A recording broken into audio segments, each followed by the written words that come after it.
Hey guys, welcome back to App Mentor. In this video, I'm going to show you how you can import your character in OneHuman from one account to another, or maybe your friend's account. Now, you will need this special mirror called Floor Mirror. You can unlock it in the Memetics menu and then build it. So first you will need to save your character. So go to the top right corner and you will see a share icon.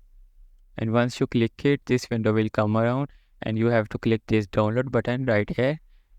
Then you can select where you want to save that file and give it a name and then click save. So let me just name it randomly and then I will save it. Now make sure whoever wanna import that file, he has access to that file. Now click on the import data and click this icon, plus icon, and we will select that file which we just exported. Now after opening this file, we will click on import data. After that, our character will be successfully imported. And that's it for today's video on how you can import your character in OneHuman.